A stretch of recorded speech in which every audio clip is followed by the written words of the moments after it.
Hello everyone, I'm Thomas, here from Morgan Memorial Library to do a cooking recipe video for iConiCon. Today we're going to do a recipe from A Feast of Ice and Fire, the Game of Thrones cookbook, and we are making beef and bacon pie. So it's supposed to look like this right here. Let's see what ends up happening. Okay, so the first thing you need to do is go ahead and get your bacon. I've chosen a nice thick cut bacon without any particular flavor because this is just going to be decorative and on the top. So go ahead and preheat your oven to 400 while you're doing this. And what you're going to do is make a decorative weave of bacon to go on top of the pie. So this is a little difficult. Basically what you're going to want to do is lay out one direction of strips first. And how many strips you're going to need just depends on how big your pie pan is. You don't want to leave too much exposed, but you don't want it to be too thickly packed either. So just to demonstrate, do this right here. And go ahead and put it on a raft of foil because you're eventually going to bake this and you need something to catch the grease. So we're just doing a simple weave pattern, as you can see here. Here, do it up top. You can see here over, under, over, under. So just like that, and eventually you're going to have a nice weave of bacon.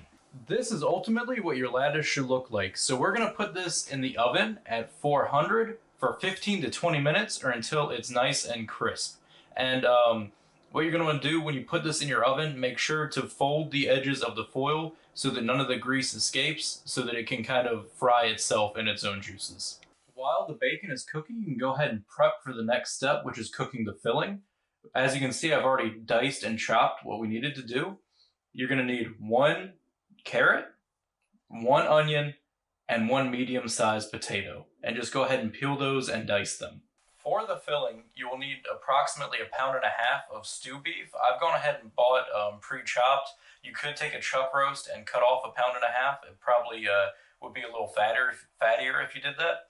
You're also going to need 1 tablespoon of unsalted butter, beef broth, and flour. So you're going to want to start off with 1 tablespoon of the unsalted butter. Go ahead and get it melted into the pan.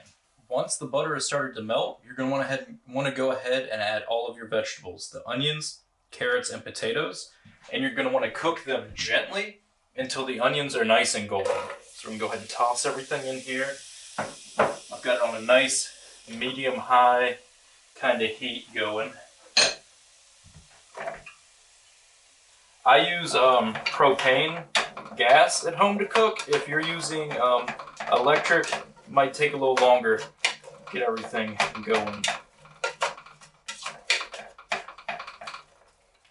And go ahead and get that simmering. While this is cooking, we're going to go ahead and get 2 tablespoons of our flour and put it into a bowl.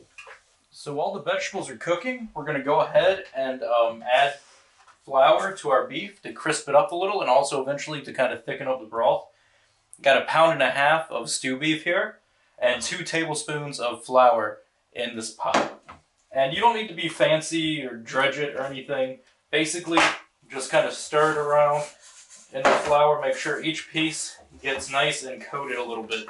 Once you're done doing this, don't throw out the flour because we actually are going to add any of the flour we don't coat them in here into the broth we're going to make for the filling.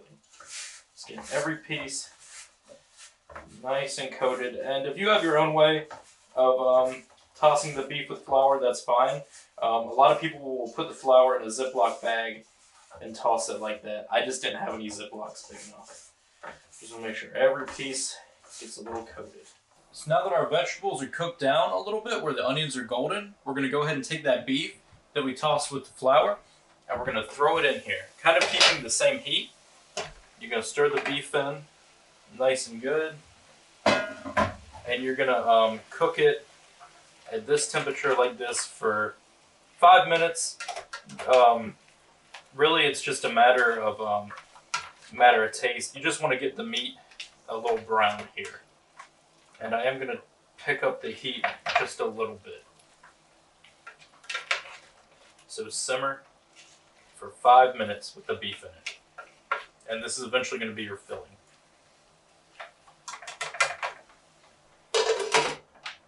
Okay, so our meat has gotten a little bit more brown. Mine's not all the way there yet, but I'm gonna go ahead and do this. This is after 5 minutes of simmering. Now we add our beef broth and our seasoning. So it's gonna be half a cup of beef broth. I did a little bit more. I kind of think this might have taken up too much, so I did a little bit more than half a cup, but half a cup is what the recipe says. Then you add your seasonings. The recipe says savory herbs like rosemary, so I'm just gonna do rosemary. And because I'm very basic, I'm going to put Lowry seasoned salt, which I use pretty much on everything, and then some butter. So you want to, I know I'm not doing the rosemary right, so if you're at home and you watch Food Network a lot, don't make fun of me. But you're going to want to pick off the little leafy parts, kind of crush it up a little bit, get the aromatics going. Probably don't want to do too much, because nobody likes getting a mouthful of like dried rosemary. I'm using fresh, you could use dried. Then we're going to do a little bit of Lowry seasoned salt.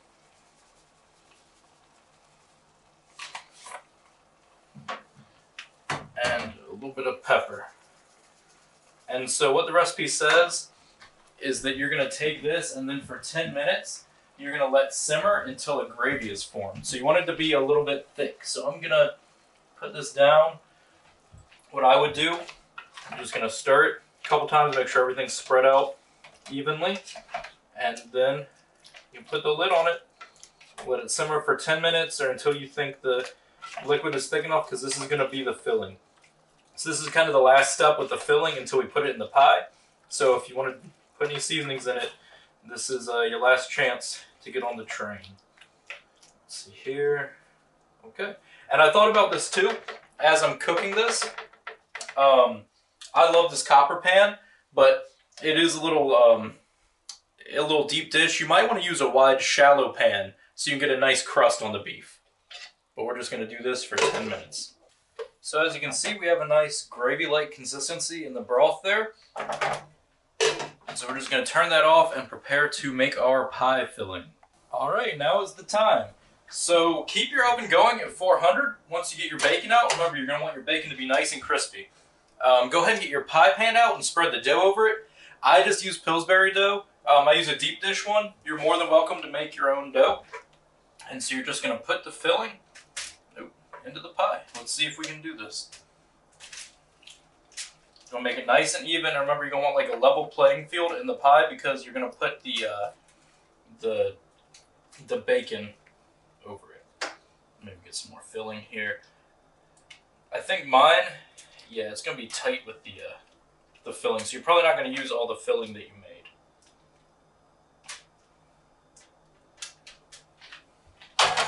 Maybe my stove is uneven? Let's see.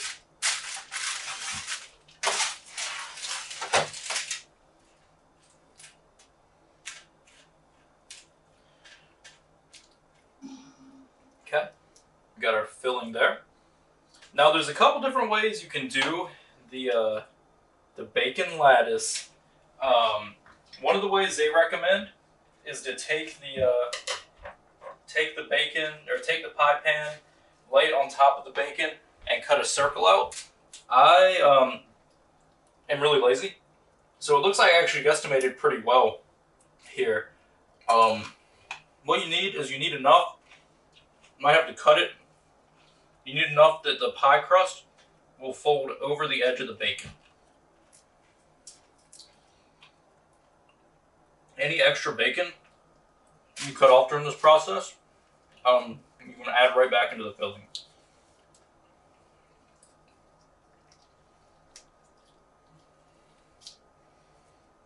Yeah, I'm not sure how this is going to work out for me, guys. Hopefully, this step you have more luck at home. Maybe if you use your own pie dough. Oh, well, no, there we go. Okay, hey, it's pretty cute. We got this, guys. Okay, so there you go. So what you're going to want to do, keep the oven at 400. You're going to toss this in for 40 minutes or until the crust is golden on the edges. And after 40 minutes, voila, a beautiful beef and bacon pie. Looks just like it would be on the table at Winterfell, doesn't it? Roll that beautiful pie footage. A perfectly cooked Westerosi beef and bacon pie. The gravy is liquidy and not too solid, and the bacon crisped up nicely on the lettuce. Alright guys, thank you for joining me today. The pie turned out excellent. We actually didn't mess up the bacon lettuce, which is amazing, and we made a perfectly authentic to Westeros Game of Thrones beef and bacon pie. Thank you for coming to the event today, and I hope you enjoyed the rest of iConiCon.